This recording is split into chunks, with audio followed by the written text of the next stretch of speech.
Assalamualaikum warahmatullahi wabarakatuh. Perkenalkan, nama saya Skala Hierarki. Saya akan membacakan buku Hiupedia. Apa itu hiu? Alih dalam air.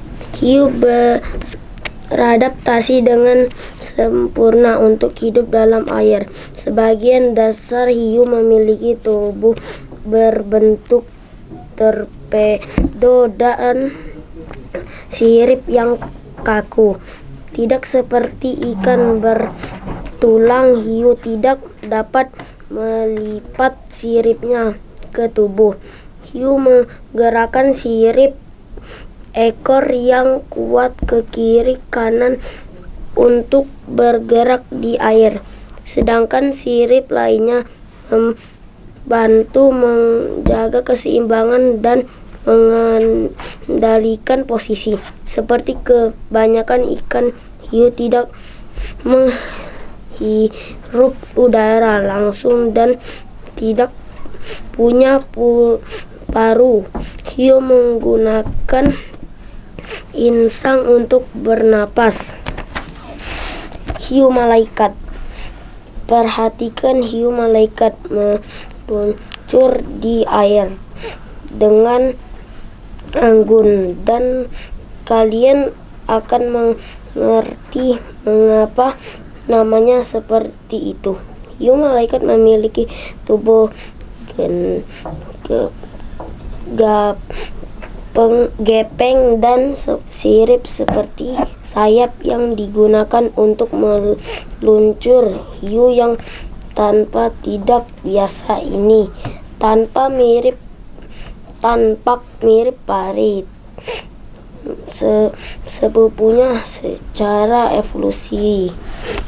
Makanan cepat saji. Hiu malaikat tidak begitu manis ketika sedang berburu. Hiu ini juga menyerang. Banyak hiu malaikat memiliki warna dan tanda yang membantu berbaur dengan dasar laut, tapi tidak hanya mengandalkan kemampuan berkamuflase saja. Rumah di pasir. 23 spesies hiu malaikat di dunia dapat ditemukan di perairan dingin hingga tropis di seluruh dunia. Hiu ini cenderung rumahnya tidak berkeliaran jauh dari serangan, maupun jika ikan-ikan di suatu daerah sudah tahu tempat bersembunyi hiu akan pindah untuk sementara ke area baru yang lebih menjanjikan sebagai dasar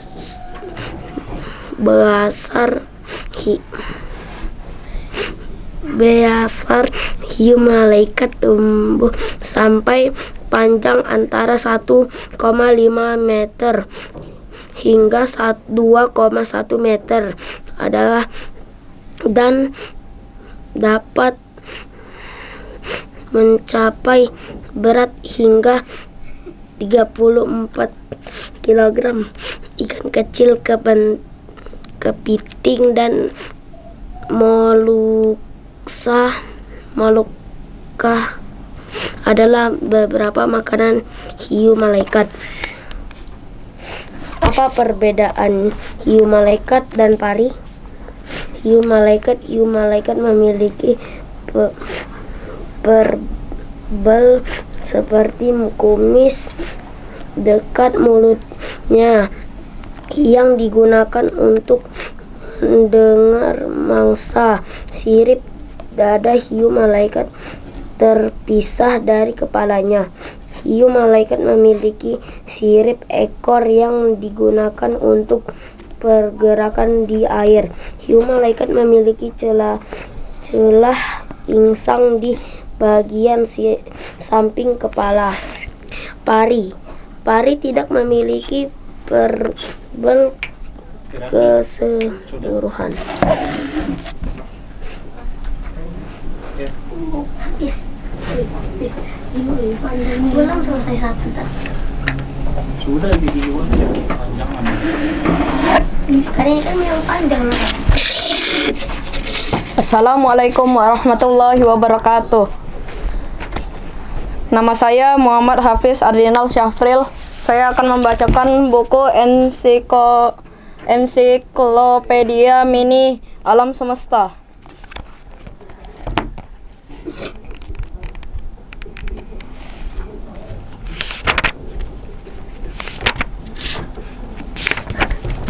Galaksi adalah sekumpulan bintang-bintang, jumlahnya bisa mencapai miliaran. Galaksi juga mengandung gas dan debu yang ditahan oleh gravitasi. Galaksi Andromeda adalah sebuah galaksi spiral berjarak 2,5 juta tahun cahaya dari bumi. Andromeda merupakan salah satu galaksi selain galaksi Bima Sakti yang dapat dilihat dengan mata telanjang pada malam yang cerah, tanpa bulan dan tanpa polusi cahaya. Galaksi ini berisi sekitar 1 triliun bintang dan bergerak mendekati Bima Sakti dengan kecepatan sekitar 300 km per detik. Terbesar di kelompok lokal, galaksi Andromeda mempunyai diameter membentang sejauh 220.000 juta tahun cahaya. Hal ini menjadikan sebagai galaksi terbesar di antara galaksi yang berada di kluster kelompok lokal. Terbentuknya galaksi, bintang, dan planet. Ketika alam semesta dimulai hanyalah partikel-partikel kecil yang panas, tercampur cahaya dan energi. Tak seperti apapun yang kita lihat saat ini, seketika partikel itu mengambang lalu mendingin. Partikel itu lalu bergabung membentuk sebuah atom, awan, molekul. Seiring berlalunya waktu yang sangat lama, grup atom kemudian bersama-sama membentuk bintang dan galaksi. Bintang-bintang pertama menciptakan awan-awan molekul. Ada saat bersamaan galaksi-galaksi saling bertabrakan dan menyatu. Ketika bintang baru lahir dan mati, terbentuklah asteroid, planet, komet, bahkan lubang hitam. 200 galaksi. Kemungkinan terdapat lebih dari 170 miliar galaksi dalam alam semesta yang telah teramati manusia.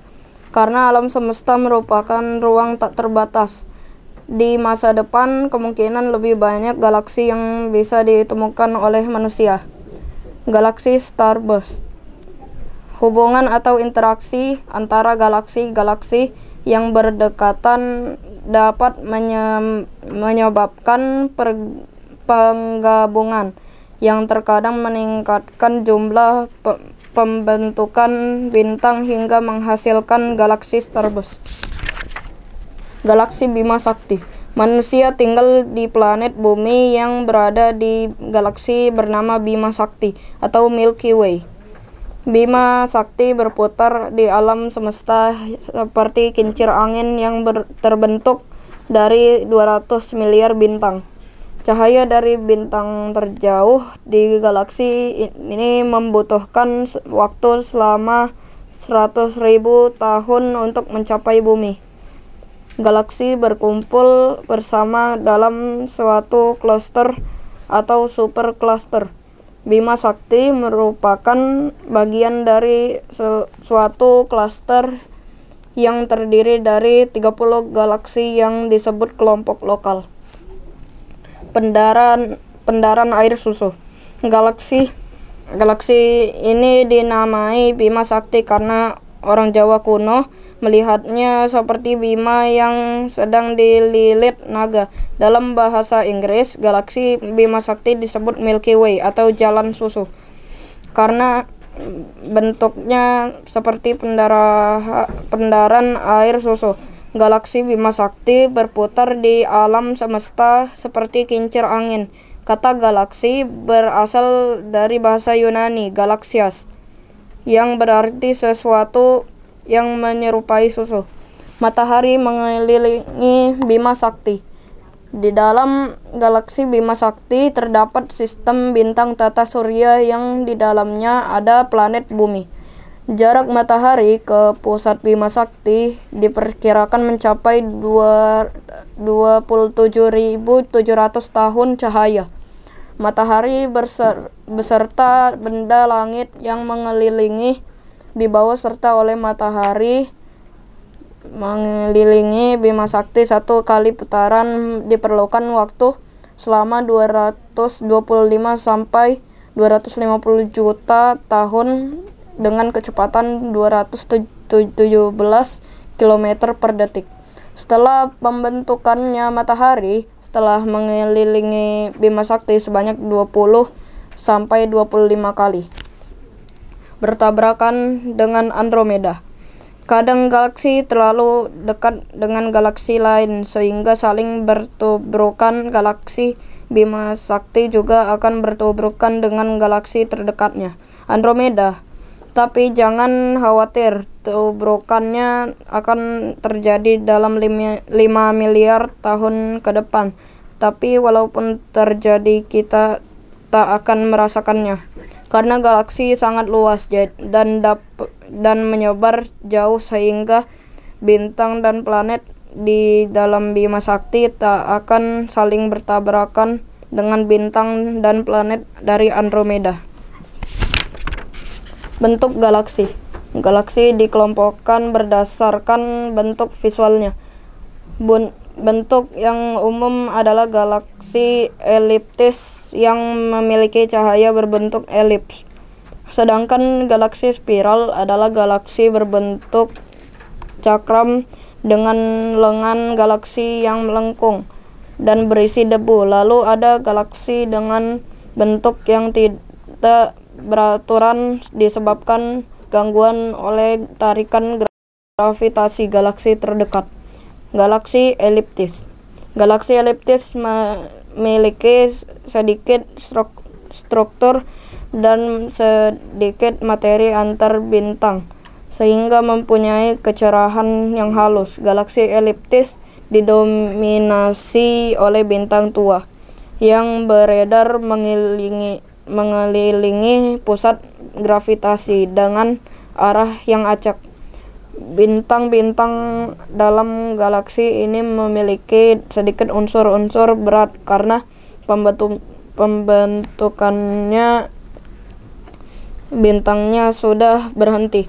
Galaksi-galaksi yang berukuran terbesar di alam semesta diketahui mempunyai bentuk galaksi eliptis raksasa. Galaksi spiral.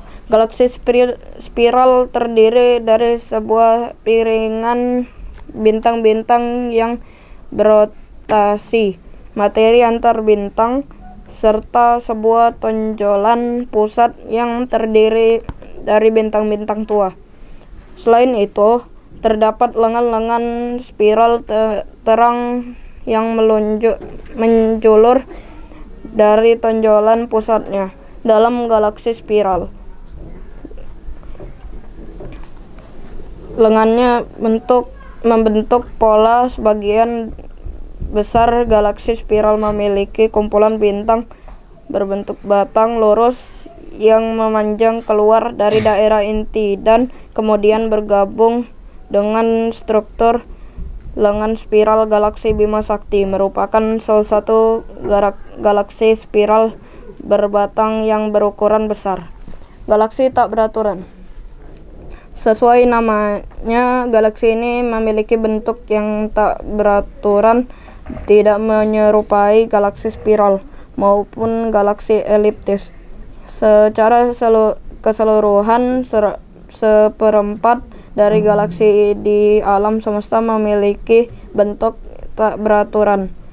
Kebanyakan galaksi ini sebelumnya berbentuk spiral ataupun eliptis, namun berubah menjadi tak beraturan karena tarikan gravitasi. Beberapa galaksi tak beraturan merupakan galaksi spiral kecil yang tertarik oleh gravitasi galaksi tetangga yang lebih besar. Galaksi ganjil. Galaksi ganjil atau peculiar galaksi merupakan galaksi yang memiliki sifat-sifat yang tidak biasa karena interaksi pasang surut dengan galaksi lain. Contohnya adalah galaksi cincin yang memiliki struktur mirip cincin, berisi bintang dan materi antar bintang yang mengelilingi inti kosong. Galaksi cincin diperkirakan terbentuk saat galaksi kecil melewati inti galaksi yang lebih besar. Kejadian tersebut mungkin pernah dialami galaksi Andromeda yang memiliki beberapa struktur mirip cincin jika diamati dengan spektrum inframerah.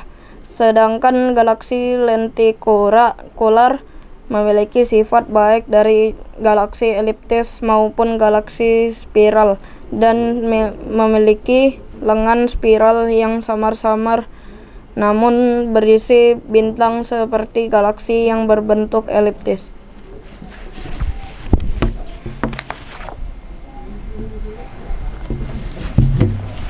Assalamualaikum warahmatullahi wabarakatuh. Perkenalkan, nama saya Kamazaka Abdul Latif. Assalamualaikum warahmatullahi wabarakatuh.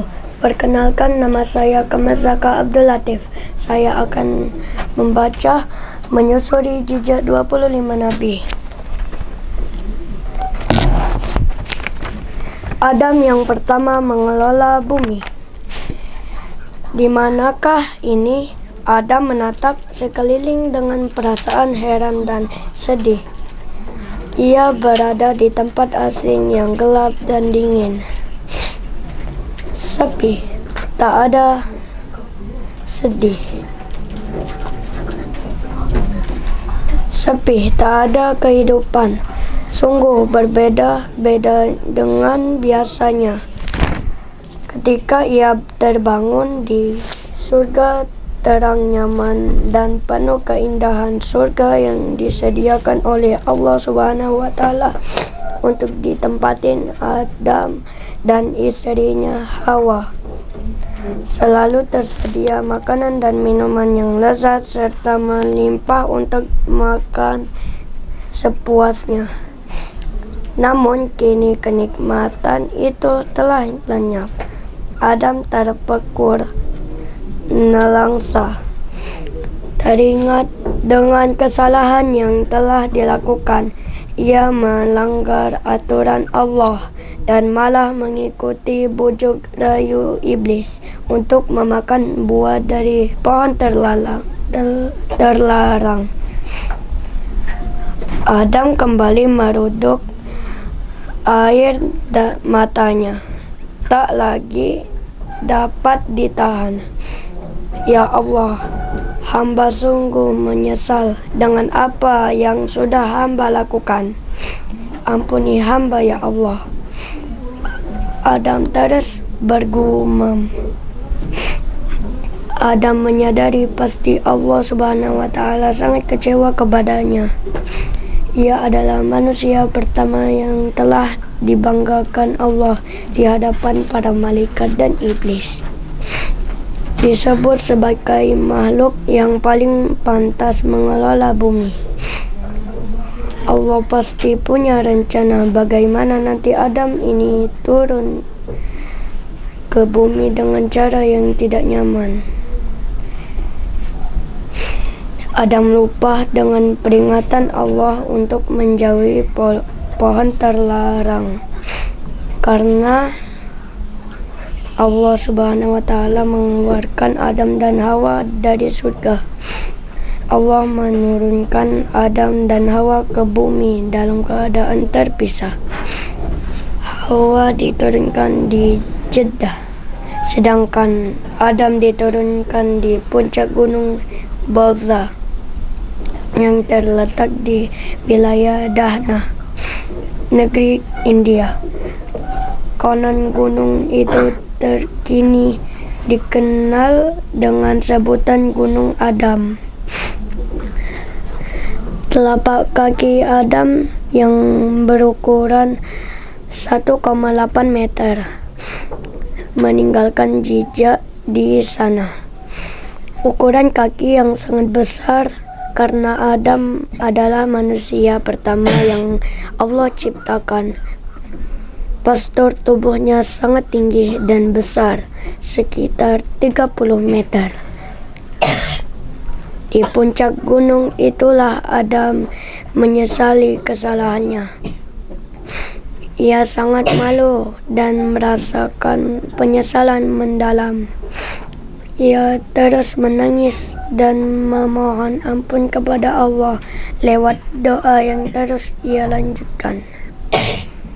Rabbana zalamna anfusana fa illam taghfir lana wa tarhamna lanakunanna minal khasirin.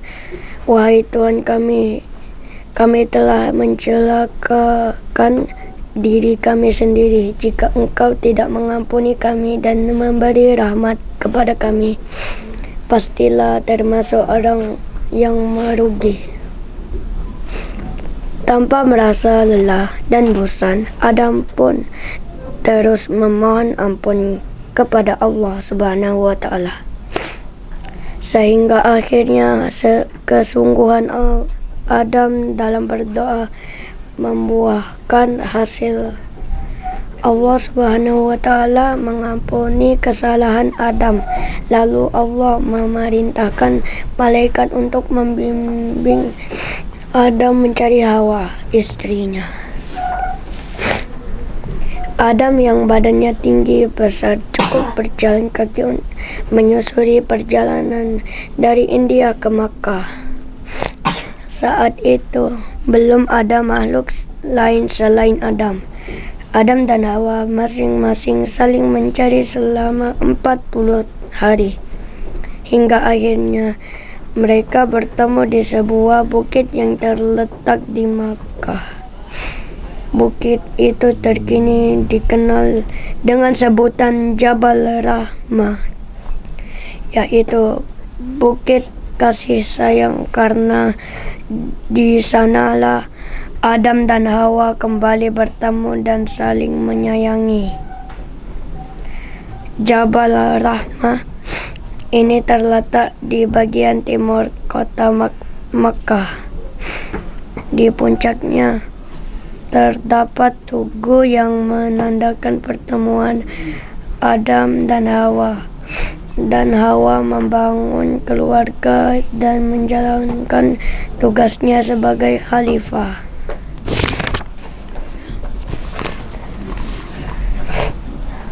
Di muka bumi, yakni mengelola bumi dengan ilmu yang dianugerahkan kepada Adam dan Hawa, mengelola tanah yang gersang menjadi subur dengan tumbuhan, bumi yang sepi menjadi ramai dengan lahirnya keturunan Adam. Hal-hal yang dilakukan Adam dan Hawa di bumi membuktikan kepada malaikat dan iblis bahwa manusialah yang paling lebih pantas mengelola bumi, karena manusia memiliki ide yang kreatif dan pengetahuan yang luas, seperti yang ditunjukkan oleh Qabil putra Adam sebagai petani ulung. Ia menyulap bumi yang gersang menjadi kebun-kebun yang subur, serta Habil, adik dari Qabil, yang pegawai dalam berternak.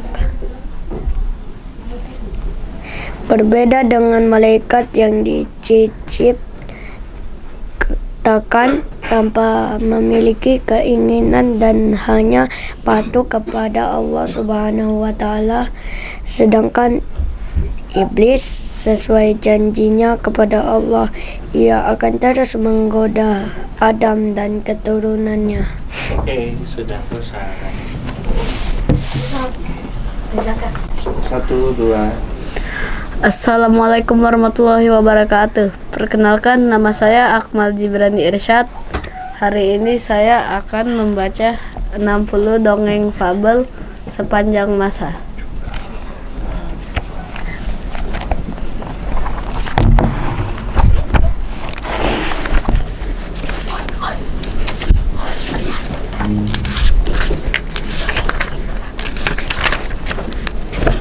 Dua ekor kambing. Suatu hari, ada seekor kambing sedang menyeberangi jembatan di atas tebing. Ketika baru separuh perjalanan, tiba-tiba dari arah berlawanan muncul kambing lain yang juga sedang menyeberang. Dua ekor kambing itu bertemu di tengah. "Wah, bagaimana ini? Aku tidak tahu kalau kau juga hendak menyeberang," ujar salah satu kambing. "Aku juga, teman. Kupikir tidak akan ada yang menyeberang dari arah sana," sahut kambing satunya. Kedua kambing sama-sama berhenti. Mereka kebingungan karena jembatan itu sangat sempit dan berada di atas sungai beraliran deras. "Kita tidak bisa maju. Jembatan ini sangat sempit. Tidak muat untuk kita berdua," kata kambing pertama. "Benar, tapi kita juga tidak bisa mundur karena sudah berjalan cukup jauh," timpal kambing dua. Kambing pertama terlihat berpikir sejenak. "Aku punya ide," celetuknya. Tiba-tiba saja ia membaringkan tubuhnya di atas jembatan. "Lewatlah di atasku. Dengan begini kita berdua bisa menyeberangi jembatan," tuturnya lagi. Kambing kedua menuruti perkataan kambing pertama, kemudian melewatinya. Begitu kambing kedua melangkahinya, kambing pertama kembali berdiri. "Terima kasih, teman. Berkat idemu, kita berdua dapat menyeberangi jembatan ini," ucap kambing kedua dengan gembira. Begitulah kedua kambing akhirnya melanjutkan perjalanan mereka masing-masing. Tidak ada pertengkaran, tidak ada rasa dengki, dan pastinya tidak ada yang terluka. Semua selamat. Nah, seandainya di antara mereka tidak ada yang mau mengalah atau malah saling mendorong, boleh jadi keduanya akan jatuh ke sungai dan tenggelam. Pesan moral: jika tidak ada satu kambing pun yang mau mengalah, mungkin akan terjadi perkelahian atau saling dorong. Kemungkinan besar salah satunya jatuh ke sungai. Karena itu, mengalah bukan berarti kalah.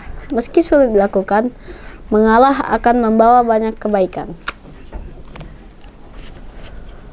Lonceng kucing. Di dalam sebuah gudang tua, hiduplah sekelompok tikus. Selama bertahun-tahun, mereka menghuni tempat itu dengan penuh kedamaian. Hari-hari dipenuhi oleh rasa tenang dan tentram. Namun, pada suatu hari, datanglah seekor kucing. Semenjak itulah kelompok tikus tidak pernah merasa aman. Hampir setiap hari, ada saja tikus yang hilang karena dimangsa oleh si kucing. Warga tikus terus merasa resah, hingga akhirnya pemimpin tikus mengadakan pertemuan. "Warga tikus sekalian," demikian pemimpin tikus menyapa kelompoknya, "kita harus menyelesaikan masalah ini. Kita tidak bisa membiarkan kelompok kita terus dimangsa kucing itu," serunya. Setelah berhenti sejenak, pemimpin tikus melanjutkan. "Bagaimana? Apakah ada yang memiliki usul?" tanyanya. Para tikus terdiam. Tiba-tiba ada seekor tikus muda bersuara dengan lantang. "Saya mengusulkan kita gantungkan saja sebuah lonceng di leher kucing itu. Dengan demikian, setiap kali ia mendekat, kita dapat mendengar suara loncengnya, sehingga kita bisa segera lari bersembunyi," ucapnya. Kawanan tikus serta-merta bertepuk tangan meriah. Tampaknya usul si tikus muda sangat cemerlang. Pemimpin tikus mengangguk-anggukkan kepalanya. "Bagaimana? Apakah ada usul lain?" tanyanya. Tak disangka, seekor tikus tua menimpali. "Rencanamu memang cerdik, tikus muda. Tapi siapakah di antara kalian yang bersedia menjadi sukarelawan untuk memasang lonceng di leher kucing itu?" tanya sang tikus tua. Seketika, kawanan tikus terdiam. Tidak ada seekor tikus pun yang berani mengajukan diri. Pesan moral: Kadang-kadang kita seperti tikus muda di dalam cerita di atas. Kita mudah untuk berbicara atau menyampaikan usul, tetapi ketika diminta untuk melaksanakan usulan tersebut, kita tidak berani. Karena itu, kita sebaiknya berpikir lebih dahulu sebelum berbicara. Raja Wali dan Elang. Alkisah. Hiduplah seekor Raja Wali yang sombong. Ia suka sekali memamerkan kebiasaannya kepada siapapun. Hai anjing hutan, lihatlah bagaimana caraku menangkap tupai yang sedang meloncat itu. Pamer Raja Wali kepada seekor anjing hutan yang kebetulan sedang berburu makanan. Merasa kesal, anjing hutan pergi meninggalkan Raja Wali. Suatu hari, Raja Wali bertemu dengan Elang. Di hadapan sahabatnya itu pun, Raja Wali masih saja sombong. Ia memamerkan kehebatannya berburu mangsa. Lihatlah Elang, aku bisa menerkam burung puyuh yang sedang bertengkar di dahan pohon itu, seru Raja Wali. Elang diam saja. Kau belum tentu bisa melakukan hal seperti ini, bukan? Tambah Raja Wali dengan penuh sombong. Sejujurnya, Elang merasa khawatir, sebab apa yang hendak dilakukan Raja Wali sangat berbahaya. Raja Wali, sebaiknya kamu berhati-hati, burung puyuh itu telah melihat kehadiranmu, syarat Elang. Namun, karena sudah terlalu sombong, Raja Wali tidak menghiraukan nasihat sang Elang. Ia pun menyambar burung puyuh secepat kilat. Sayang sekali, burung puyuh cepat-cepat menghindar. Mangsa Raja Wali itu berhasil terbang dengan selamat. Gerakan puyuh yang begitu tiba-tiba membuat Raja Wali kehilangan keseimbangan. Ia pun oleng dan menabrak pohon. Aduh, sakit sekali, Raja Wali meringis kesakitan. Untunglah, Elang memiliki hati yang baik. Ia segera menolong dan mengobati luka Raja Wali hingga sembuh. Sejak saat itu, Raja Wali tidak sombong lagi. Pesan moral, kesombongan dapat membuat seorang lupa diri sehingga tidak berhati-hati dalam bertingkah laku. Sebaiknya jangan meniru Raja Wali, tetapi tirulah Elang yang rendah hati dan mau menolong.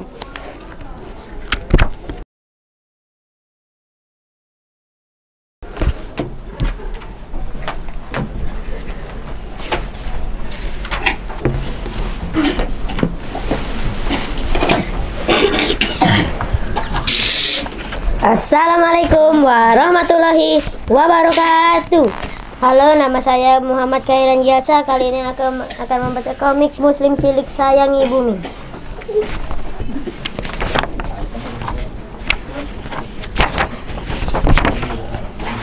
Menanam pohon adalah sedekah. Kakek istirahat dulu, kok semangat sekali? Iya, kakek semangat karena ingin pohon ini tumbuh dan dinikmati cucu. Ah, ribet banget sih. Penghijauan apaan? Bikin orang susah aja. Astagfirullah. Dengan sabar kakek merawat bibit yang ditanamnya. Tidak peduli panas matahari, hujan deras, ataupun angin kencang. Kakek menjaga sepenuh hati. Dok, mau pagi maupun sore. Ini tanaman kok bikin susah-susah disiram malah mati. Mending tanam pohon pisang saja kalau begini. Kegigihan kakek mulai terlihat hasilnya. Pohon itu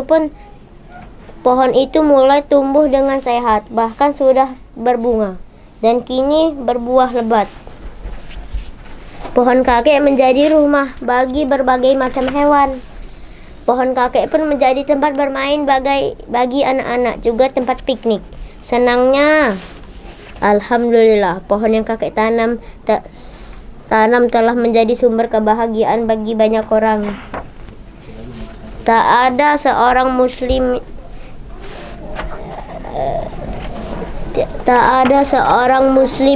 menanam tanaman lalu burung memakannya, atau manusia atau hewan, kecuali ia akan mendapatkan sedekah karenanya. Oh ya Sam, sudah. Mereka mau kemana?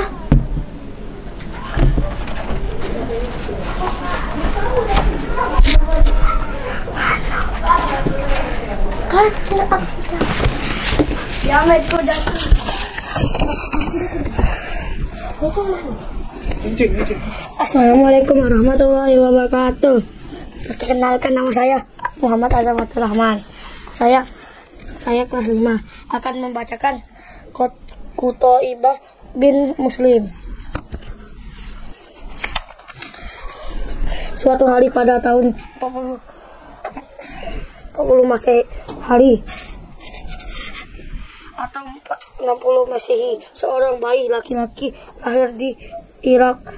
Sang ayah Muslim bin Ammar memberi nama bayi mungil itu ke Qutaibah.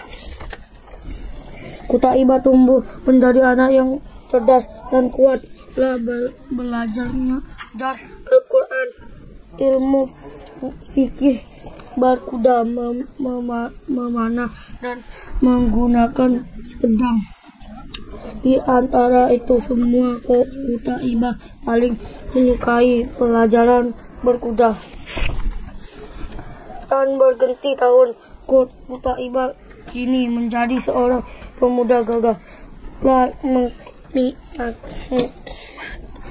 makin mahir berkuda, memanah, dan menggunakan pedang.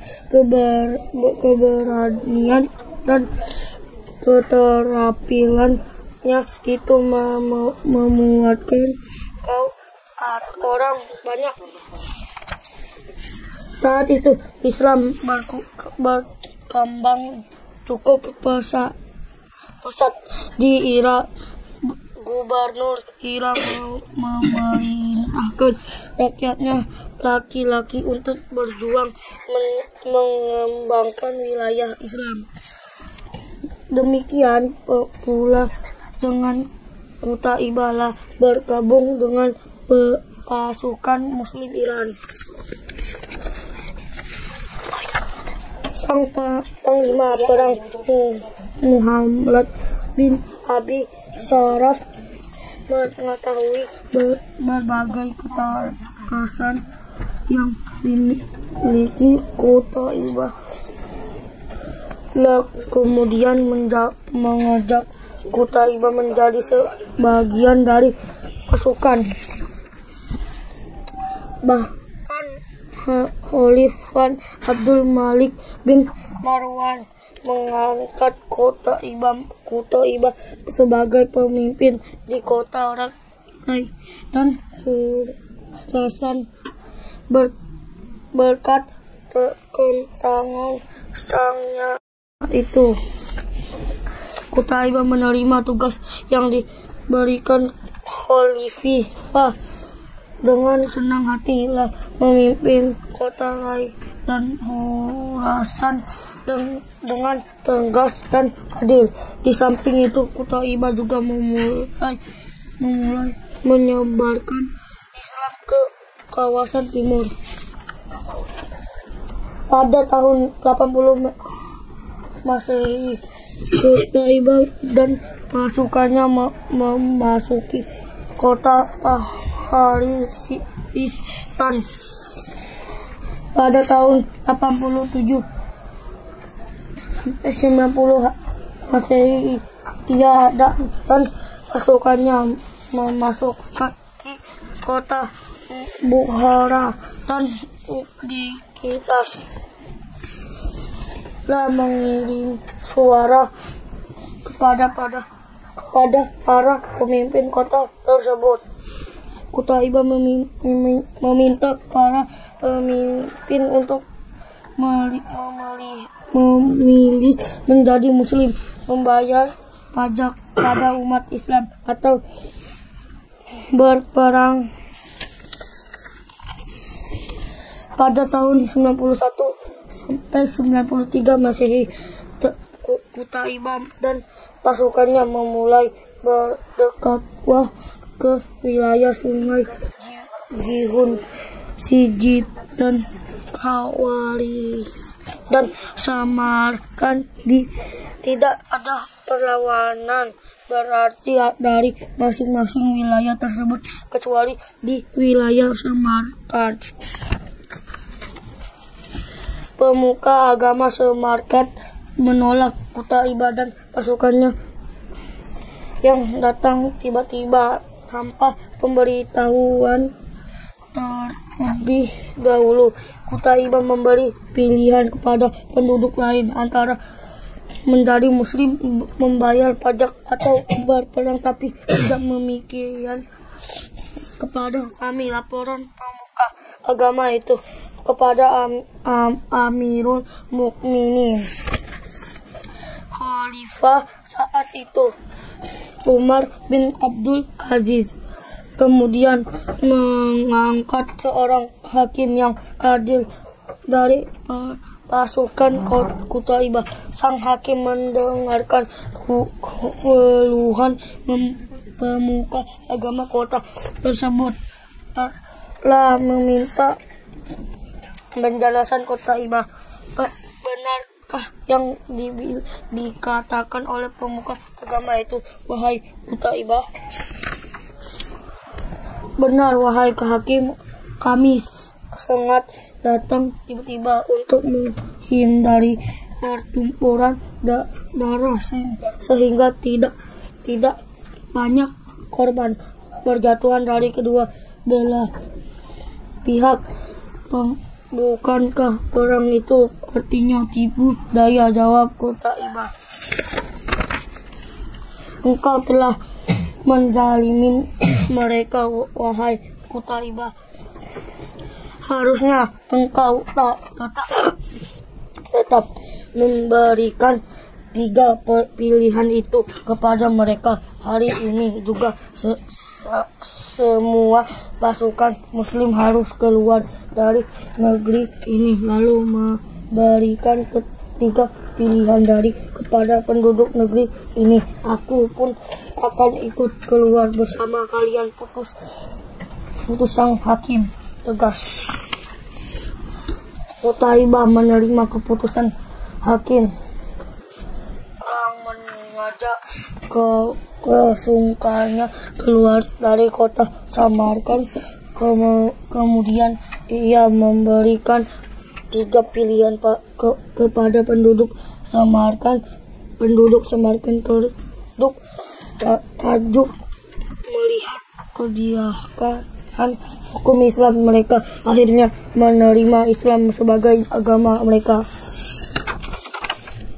Tahun 94 sampai 96 Masehi, Qutaibah dan pasukannya berhasil menguasai daerah Sungai Saihan dan kota di sekitarnya. Selanjutnya Qutaibah memasuki kota Kashgar, wilayah Tiongkok. Penduduk kota itu pun menerima Islam sebagai agama mereka. Qutaibah bin Muslim wafat pada tahun 96 Masehi. Dikenal sebagai panglima perang yang berhasil menaklukkan wilayah Unit Soviet sama Rusia dan wilayah Tiongkok. Semoga Allah SWT merindah Qutaibah dan pasukannya. Catat.